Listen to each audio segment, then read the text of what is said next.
Olá, pessoal, sejam todos muito bem-vindos ao Terra das Oportunidades, o podcast que te leva informações de economia de um jeito simples e direto, as curiosidades da nossa terra, do nosso Ceará e as oportunidades de investimentos. Eu sou Joana Cruz e se você é novo por aqui, nós estamos todos os domingos na TVC e às segundas na Rádio Ceará FM e também no nosso canal do YouTube. Se inscreve lá e já segue também a gente no Instagram. Hoje vamos falar de um dos principais equipamentos de logística do nosso estado. Um lugar que é porto, é indústria, é energia. E ainda tem uma área especial que funciona como uma zona franca, a ZPE do Ceará. Estamos falando do Complexo Industrial e Portuário do Pecém. A nossa convidada de hoje é a vice-presidente do complexo, Rebeca do Carmo Oliveira. Seja muito bem-vinda, Rebeca. Eu que agradeço o convite, é um prazer estar aqui hoje com vocês. E você que está em casa nos assistindo já ouviu falar do Pecém. É uma praia a apenas 60 quilômetros da capital Fortaleza, mas conecta o Brasil inteiro a mercados no mundo todo. E nessa praia, no município de São Gonçalo do Amarante, foi criado no início dos anos 2000 um porto offshore e atualmente é um complexo que nasceu para atrair investimentos, impulsionar exportações e hoje a gente pode dizer que é um motor da economia cearense.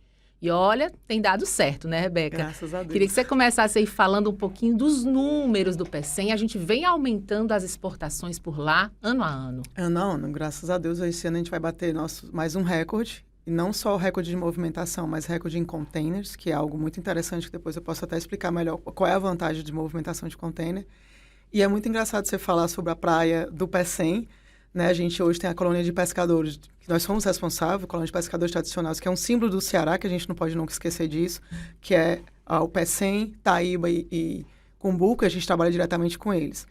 E até é bom as pessoas tentar conhecer que a gente, no nosso trabalho, a gente tem um audiovisual da visão dos pescadores da nossa chegada, que foi feita nos anos 90, as primeiras pesquisas. O Ceará é o único estado que a gente não tem uma baía, um enseado. Então, procurou-se o local mais próximo de Fortaleza, que tivesse a maior profundidade, mais próximo da costa. Então, a visão deles da nossa chegada nos anos 90 para a construção do Pecém. Então, na época do início do Pecém, eu trabalhava na Hamburg Sud, e eu lembro demais, quando falaram que seria no Pecém, eu morava no Canadá, eu falei, mas o Pecém é uma praia de pescadores. E quando eu comecei a trabalhar lá 14 anos atrás, a gente movimentava 2,5 milhões de toneladas. E hoje, esse ano, a gente vai bater aí nossos 20 milhões de toneladas de carga. E qual é a capacidade? A gente tem condição de chegar até o quê? A gente vai iniciar uma nova obra, que eu posso falar depois também, do novo berço. Mas da forma que a gente está hoje, a gente consegue movimentar até mais de 20 milhões de toneladas de carga, como a gente está hoje. Você falou aí no início dos anos 2000, quando começaram os estudos, a gente não tem essa baía, esse braço de mar, e por isso foi feito um projeto para um porto offshore. Explica para quem está em casa e não conhece essa nomenclatura, o que significa o porto offshore. Offshore é praia, é onde não está na beira da praia, o beira do cais. Você vai no Mucuripe e você está na praia, tem o berço e o navio já atraca automaticamente. A gente tem uma ponte de mais de 1 quilômetro de comprimento, nós temos um quebra-mar em formato de L, onde chama Baía Abrigada. É um porto abrigado. Então, é feito artificialmente. Então, como a gente nunca sai da praia diretamente, não é um quebra-mar. Não é um mole, como se chama, que tem os outros moles. É um quebra-mar. Então, ele não interfere no fluxo da corrente. Então, ele é ligado com duas pontes, que chegam até ter quase 2 quilômetros de distância da terra até o primeiro berço, e chegando a quase 3,5 km até o último berço de atracação hoje em dia. E tem também uma profundidade necessária. Profundidade de quase 16 metros natural e para o canal de acesso aberto sem nenhum problema. Então não teve que escavar nada ali no mar? Não, que a gente chama dragar. Que coisa boa. Dragar. Dragar. Estou aprendendo aqui com a Rebeca. Não, mas a gente está aqui para ensinar. Agora, você falou ali do comecinho, eram 2 toneladas no início? 2 milhões e meio. Quando eu cheguei lá, a gente estava, na realidade, no ano que eu cheguei, era 1,8 milhões de toneladas. E como é que aconteceu essa transformação para chegar em 28? Muita coisa aconteceu e muita gente acreditou na gente. Né? A gente começou inicialmente... O Porto do Pecém, inicialmente, ele foi criado para 2 cargas. Uma siderurgia e uma refinaria. Eu sempre brinco com essa... Então, ele foi criado para isso. Isso eram projetos ainda, Era um projeto. Né? Uma refinaria e uma siderurgia. Quando eu cheguei 14 anos atrás, a gente não tinha nenhum dos dois. Mas mesmo assim, a gente já era o número 1 de importação de metal mecânica e número 1 de exportação de fruta. Então, a gente foi buscando carga, a gente foi se especializando, buscando mercados, mostrando nossa capacidade, nosso potencial, que a gente tem algo que hoje é muito difícil em área portuária, que é área. Então, chamando indústrias para se instalar, fazendo uma boa produtividade de carga, e assim hoje a gente está em quase 20 milhões de toneladas. A siderurgia chegou, finalmente. Quando a siderúrgica veio, ainda a antiga CSP, a gente atracou mais 72 navios, só para montar a indústria. E hoje a Celor sozinha movimenta aí quase 11 milhões de toneladas entre minério e carvão que chega e a placa de aço que sai.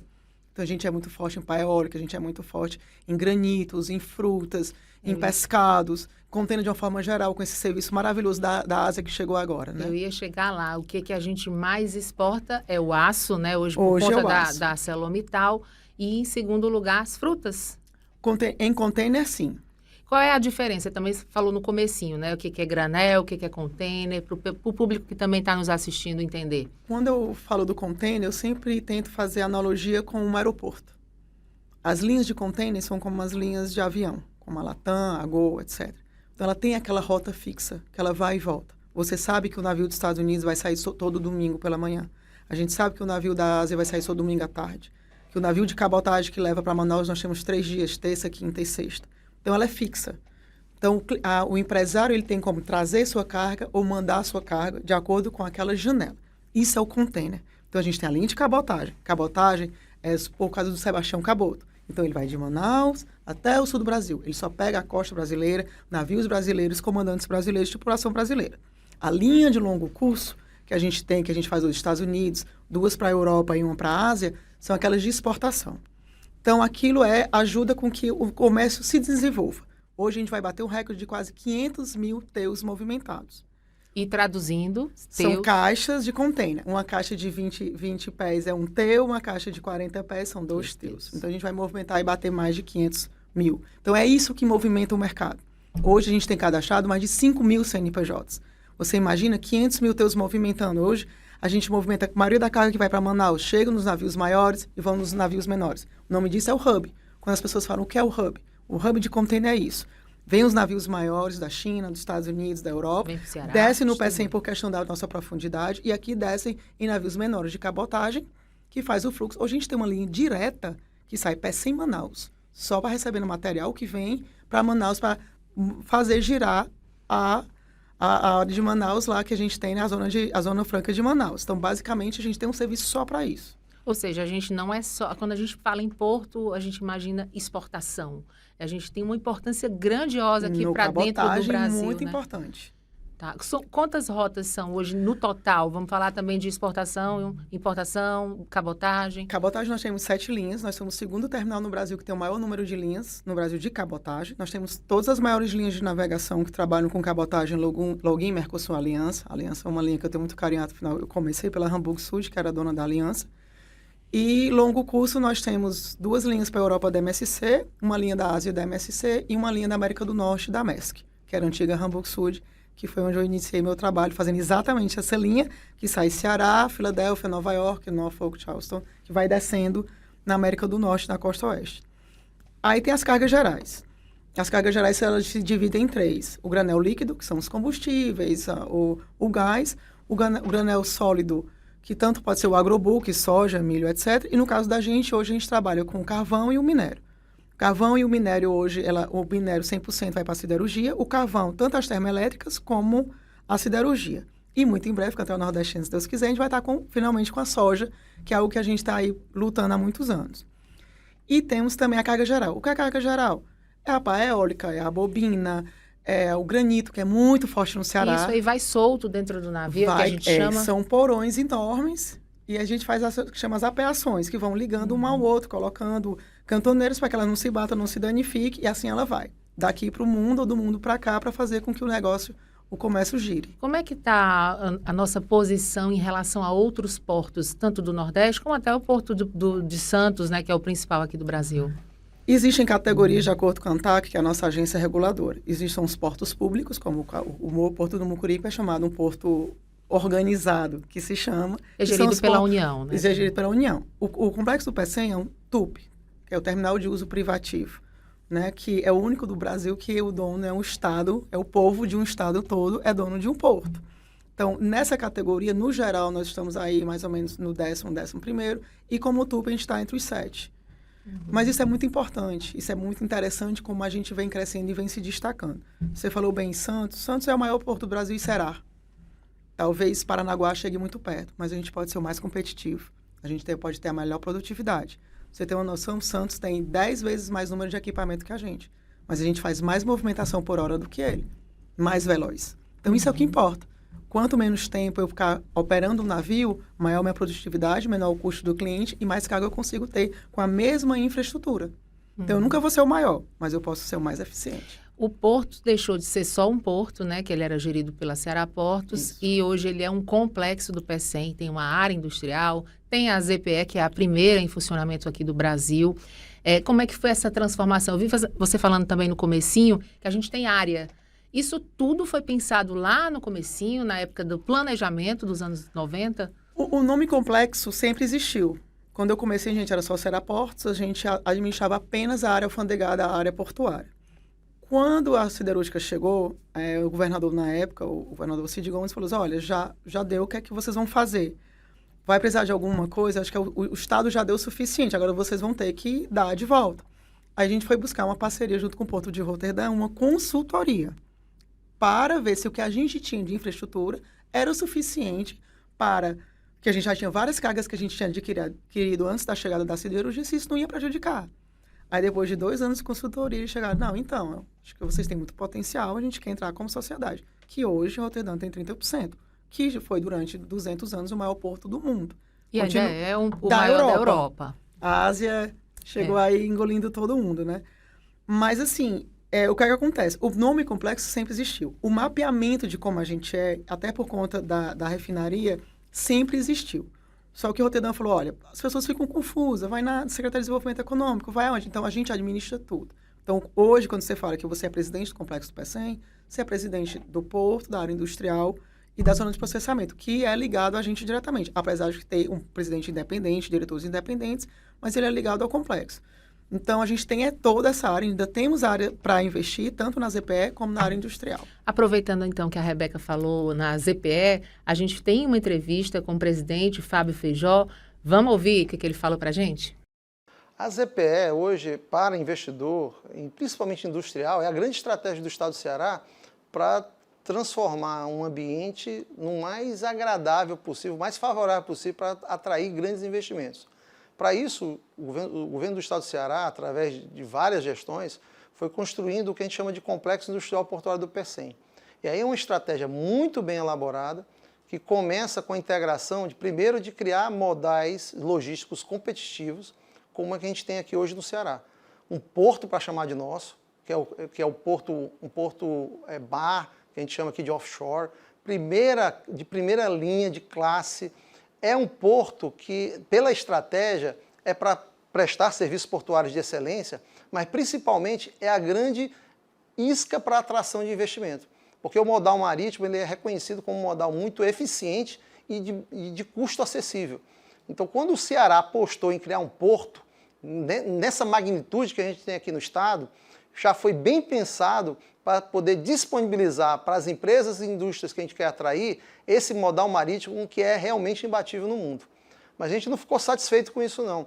Integrou também rodovias, as nossas rodovias estaduais são duplicadas, de fácil acesso, e a gente está aqui no complexo também próximo ao aeroporto, relativamente falando. As nossas rodovias aqui do estado do Ceará não pagam pedágio, em alguns estados paga pedágio para você transportar, então a gente não tem esse custo. Então, quando se olha referente ao custo logístico aqui do estado, a gente acaba sendo um paraíso nesse sentido. Custo baixo, modais eficientes e muito bem estruturados. O nosso aeroporto é fabuloso, tem ociosidade, tem capacidade de ampliar. Então, qualquer indústria pode ter um leque de opções. Eu quero transportar a minha mercadoria via terrestre, via marítimo ou via aéreo. Então, esse leque de oportunidades nós temos. Estava faltando só um, que agora foi concluído, foi a Transnordestina, né, que a gente deve inaugurar agora, pelo que eu tenho informação, no segundo semestre de 2027, ela está em pleno funcionamento. Então, se isso tudo se materializando, a gente vai ter aqui realmente o paraíso dos modais logísticos, terrestre, marítimo, aero e agora o ferroviário.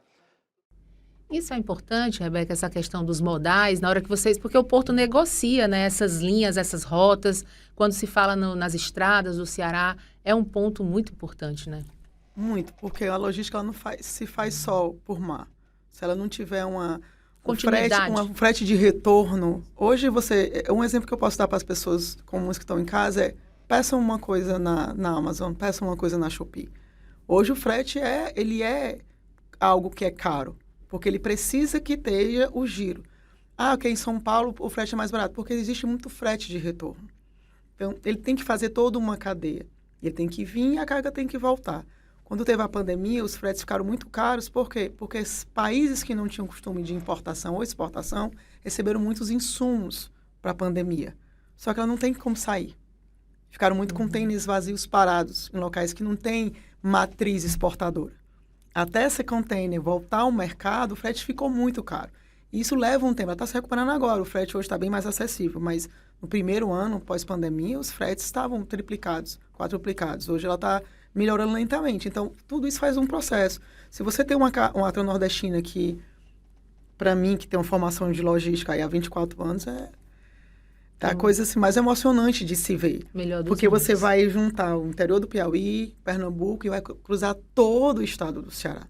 Então, a gente fala da exportação da soja, exportação do minério, mas imagina a carga de retorno. A gente tem um fertilizante, atende aquele container que vem da China, que vai para aquele industrial da região do Cariri, que vai poder competir de igual para igual no mercado com a sua fábrica de sapato, ou a questão dos souvenirs para o turismo religioso da região, crescer a região da Petrolina, chegando, não que passa, mas está ali em Salgueiro, que vai ter um hub, interior do Piauí, que tem não só o minério, mas tem a soja, tem o milho, você pode levar fertilizante, ela vai agregar valor e o frete ela vai se mobilizar, então vai ter mais caminhão girando aquela situação, então ela vai ter mais carga, mais indústria, então a logística ela vai crescendo e vai virando, né, aquela mandala gigantesca de opções e possibilidades. Você falou também já da parceria com Roterdã, né? Mas antes da gente aprofundar nesse tema, eu queria chamar a nossa parceira, a Eveline Frota, direto de Londres. Ela também tem informações sobre essa parceria Pecém-Roterdã. Olá, Joana. Aqui da Europa, a gente acompanha como a posição estratégica do Porto do Pecém é reforçada junto aqui ao comércio e à indústria na Europa. Desde 2018, o Porto do Pecém é operado em parceria com o Porto de Roterdã, nos Países Baixos. O Porto de Roterdã ele é o maior aqui do continente europeu. Para o consumidor, o impacto aqui é direto. Por exemplo, a safra 2025-2026 prevê que o Porto de Pecém exporte 200 containers por semana com frutas frescas do Nordeste. Aí é manga, melão, melancia chegando para as prateleiras dos supermercados de Bélgica, França, Alemanha, Portugal, para os Países Baixos e aqui também para o Reino Unido, para o Porto de Londres, aqui que é no estuário do rio Tâmisa. E só assim eu vou matar um pouquinho aí a saudade dos sabores da gente. Bom, a indústria também se beneficia. Em maio deste ano, foram 388 mil placas de aço exportadas via Porto do Pecém. E isso foi um recorde. Foi o equivalente a 2% de tudo o que foi exportado pelo Porto em 2024. Para o futuro, a expectativa é grandiosa. Um corredor de hidrogênio e amônia limpa entre o Porto do Pecém, o Porto de Roterdã e o Porto de Rostock, na Alemanha. Assim, a União Europeia deve bater a sua meta, né, de reduzir em 55% a emissão de carbono até 2030 e de zerar até 2050. E energia limpa para o continente europeu e é uma parceria e um posicionamento estratégico para o Brasil. De Londres, Eveline Frota, para a Terra das Oportunidades. Olha aí, obrigada, Eveline. Ela deu uma deixa aqui maravilhosa para a gente poder entrar nessa pauta da transição energética. O Porto, o Complexo do Pecém, com essa parceria de Roterdã, tem se destacado muito nisso, tem feito bastante investimentos, né? E esse corredor verde, o que é isso, Rebeca? Essa parceria com Roterdã, como ela falou, a Europa precisa mais dessa transição energética que a gente. Felizmente, no Brasil, a gente hoje tem mais... O Brasil como um todo tem mais de 85% de energia limpa, que é a hidrelétrica, e o Nordeste, de uma forma geral, mais de 90%. O hidrogênio verde, as pessoas acham que ela é uma grande novidade, mas assim, o hidrogênio verde, o hidrogênio como combustível, ela já existe há algum tempo, que é o hidrogênio cinza, que é muito usado principalmente na Espanha e na Inglaterra. A diferença é que quando ela quebra a molécula de água para virar o hidrogênio, ela tem que ser utilizada essa quebra feita através de limpa. Pronto. Então, esse corredor é o quê? A gente tem uma parceria com o Porto de Roterdã, que pelo menos 25% de todo o hidrogênio que vai chegar via Roterdã vai sair daqui dentro do complexo do PECEM. Então, ele é produzido dentro da ZPE e ela sai para um corredor de utilidades, que é uma das obras que a gente vai ser feito, que é o corredor de utilidades, onde vai passar o pipeline de amônia, a água e a energia, vai para uma tancagem compartilhada, que isso baixa bastante o preço, né, do commodity, e depois ela vai para a nossa ampliação do Pier 2, para poder chegar aos navios para carregar amônia, que hoje não há ainda tecnologia para transportar hidrogênio como gás, e chega lá na Europa e lá vai ser craqueado, que transforma de novo amônia em hidrogênio. Então, a gente já tem alguns pré-contratos assinados. Está mais silencioso porque ficou-se aquela conversa, mas as coisas estão andando, porque a data está chegando, o deadline... Existe uma legislação também especial. Ela precisa de legislação, a questão da energia... que no Brasil, as linhas de transmissões, elas são todas... Toda a energia ela tem que ir para um grid. Por mais que você tenha sua painel solar na sua casa, ela tem que ir para um grid, correto? Então, o que precisa é que seja feita essa questão das linhas de transmissões para que a gente possa começar sem ter nenhum... O que as pessoas têm que entender é que nada vai ser feito que prejudique a população como um todo. Então, para isso, infraestruturas devem ser construídas. E isso são recursos. A gente está aí com a parceria com o Banco Mundial, né, quase 1 bilhão em investimento, é um berço novo para container, para puxar as operações, para que a Transnordestina chegue e vá para um dos berços, a ampliação do PR2, onde todos os granéis líquidos serão operados, o corredor de utilidades, onde vai vir uma água de reuso, a energia limpa e o amônia, que é o hidrogênio verde em forma, né, onde ela vai ser transportada, para que isso aconteça de uma forma que a população não se sinta atingida por falta de energia, por falta de água ou nada desse tipo. E a Europa também, ela também precisa se regularizar e se preparar para a chegada dessa amônia e chegar no sistema também. Então, não é só todo mundo fala assim, o que é que está faltando? Bem, está faltando as empresas na Europa se organizarem, se prepararem para que a gente comece a produzir. E todas essas obras aí, desses investimentos necessários para trazer essa infraestrutura já estão em curso? A gente está com a licitação que já foi feita para o berço 11, que é a ampliação do TEMUT. Estamos aí para abrir os próximos envelopes. O investimento já está todo na agulha através do Banco Mundial. E a gente deve iniciar as obras ainda no primeiro trimestre do ano que vem. E quando você fala desse montante aí do Banco Mundial, é dinheiro do governo do estado também? Não. PECEM? 100% PECEM. 100% PECEM. 100% PECEM. E Roterdã também tem investido? Na realidade, o importante é que as pessoas entendam que a parceria do Porto de Roterdã é um negócio. Tudo que era do Estado de investimento, infraestrutura, terra, continua do povo cearense. Continua do Estado. Roterdã entrou em 30% de parceria do negócio. E, obviamente, qualquer investimento desse passa pelo Conselho, onde eles têm 2 cadeiras no Conselho e é aprovado. O que a gente faz hoje é pagar dividendo ao governo do Estado, os 70% e 30% ao Porto de Roterdã. Então, o Conselho trabalha para aprovar ou não se nós temos saúde financeira para pagar esse recurso. Que é uma empresa independente. É uma empresa independente, exatamente. E a gente tem muita sorte, o Porto do PECEM tem muita sorte, que todos os governadores que entraram até hoje sempre viu o PECEM como uma fonte de... uma porta para o exterior e uma porta de entrada de novos recursos. Então, você tira por mim, eu estou lá há 14 anos, nosso diretor de operações está lá há 18 anos, o Valdir está lá há 20 anos. Então, são pessoas que viram nascer, que estão lá há muitos anos, que conhecem a história. Então, os técnicos continuam lá, estamos lá e a gente continua trabalhando. Então, tudo isso é tudo muito bem, não é nada aleatório. Então, nós temos hoje que vai para a diretoria sênior para aprovação, vai para o conselho para aprovação, onde tem 2 membros de Roterdã, nós temos o conselho fiscal. Então, tudo isso é estudado. A vinda do Banco Mundial, gente, vocês não têm noção o que foi feito com a chegada do Banco Mundial. A gente teve que criar gerência de ESG, a questão de qualidade de higiene, nosso relacionamento com a comunidade, nosso relacionamento... Exatamente, são muitas coisas, nuances, para que a gente consiga um financiamento. Não é só receber o dinheiro, é como a gente se posiciona no mercado como empresa. E para isso, para quem não está dando dinheiro, é muito importante. Se a gente tem mulheres trabalhando com a gente, se a gente tem um bom relacionamento com a comunidade pesqueira, se a gente está dando de volta à comunidade. Então, tudo isso é avaliado. Então, falando em mulheres trabalhando, rapidamente, a gente já está chegando aqui no fim do nosso podcast. Rebeca, você começou lá há 14 anos isso. como gerente, como coordenadora coordenadora comercial e hoje chegou a vice-presidente. Você foi estudar fora na época? Conta um pouquinho rápido da tua história, por favor. Eu fui fazer comércio exterior no Canadá e lá eu consegui meu primeiro emprego, que na época era na Hamburg Sud. Fiquei lá alguns anos, voltei para o Brasil e fui trabalhar no Porto do Pecém. Então eu trabalho com isso há 24 anos. Aí fui coordenadora comercial, depois diretora comercial, fui a primeira mulher a virar diretora no Complexo Pecém. Agora eu sou a primeira mulher a ser vice-presidente. Que coisa boa. Não é? Parabéns. E lá do Crato.